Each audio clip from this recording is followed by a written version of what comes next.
Tactical training, defensive tactics, individual coverage.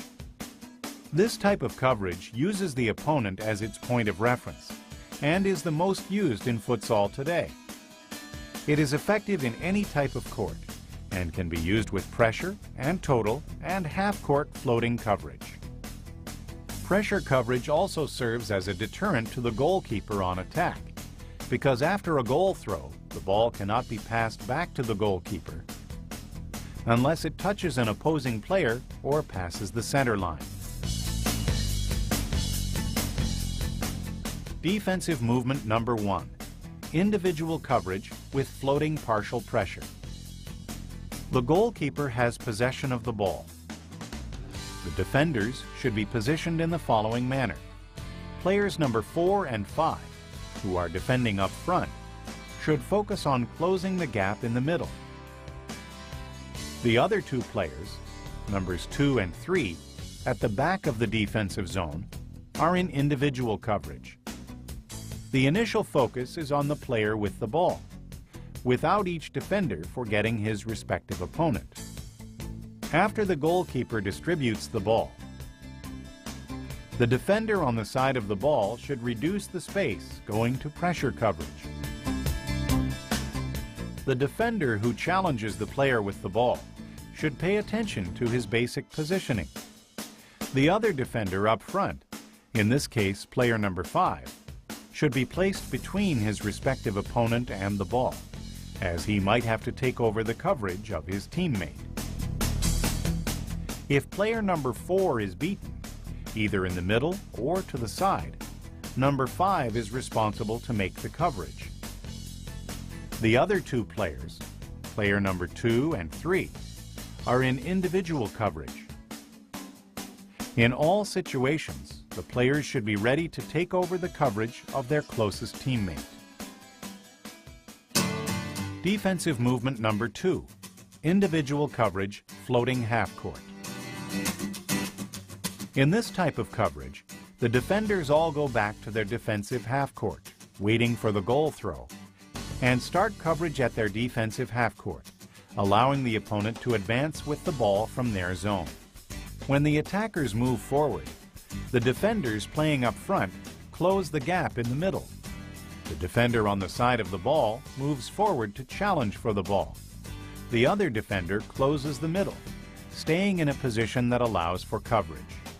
The two other defenders who are behind are in individual coverage, close to the attackers.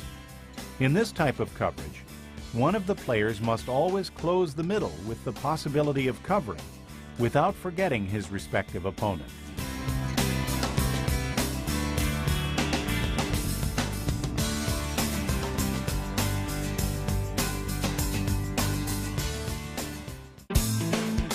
Defensive movement number 3, individual coverage with total pressure after the goalkeeper has distributed the ball.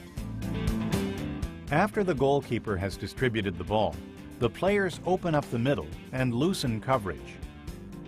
This type of coverage is used more when the play starts with the goalkeeper, because he is not a pass option. The player that challenges the player with the ball should be in the basic defensive position. The player covering the opposing pivot should pay very close attention to him, for in this type of coverage, the pivot can find a lot of room to create plays. This type of coverage also makes defending difficult, but it should be used. The closest player is responsible for the coverage. This coverage can be used when the opposing team is technically inferior or the team is losing the game. Zone defense. The point of reference in this type of coverage is the ball, with each player responsible for a specific area. This type of coverage is more efficient when used in smaller courts and starting at the half court. 2-and-2 coverage. This type of positioning occurs during a goal throw, before the goalkeeper has distributed the ball. The positioning is in a square shape. The defenders who are defending up front should be focused on closing the middle to prevent the ball from easily getting to the pivot.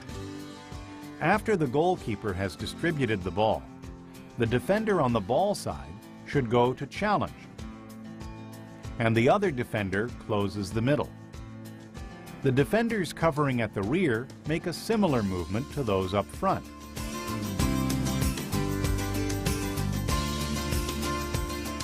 When the ball is on the left side of the attacker, he dribbles past the defender to the side. The coverage is now made by the defender closest to the parallel, in this case, number 3. Defender number 2 takes the place of defender number 3. If he is beaten to the middle,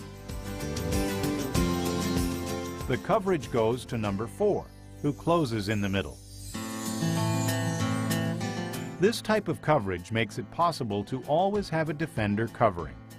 See how behind the defender who makes the initial challenge, there are players defending and in coverage.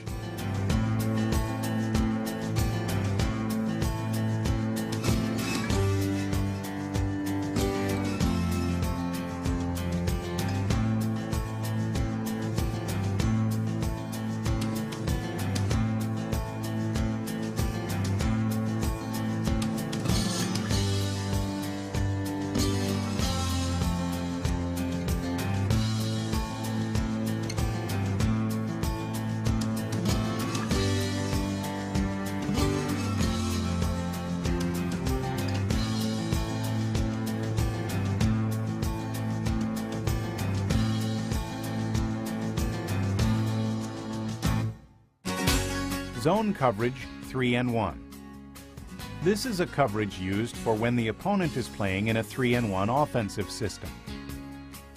In this coverage, the fixed defender is in individual coverage of the pivot. The left wing covers the right wing. The right wing covers the left wing, and the pivot the fixed defender. The defenders make a diagonal,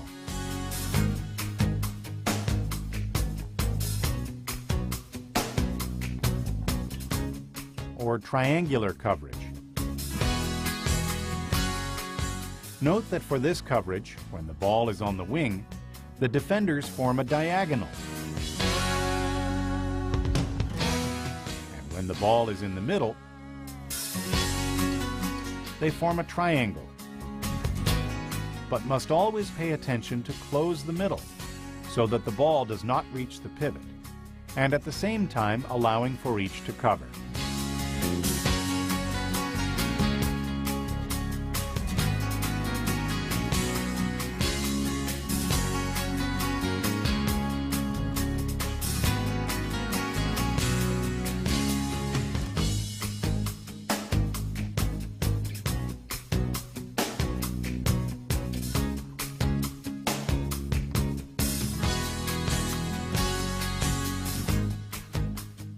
All these movements can be used with the line players and can include the goalkeeper or not.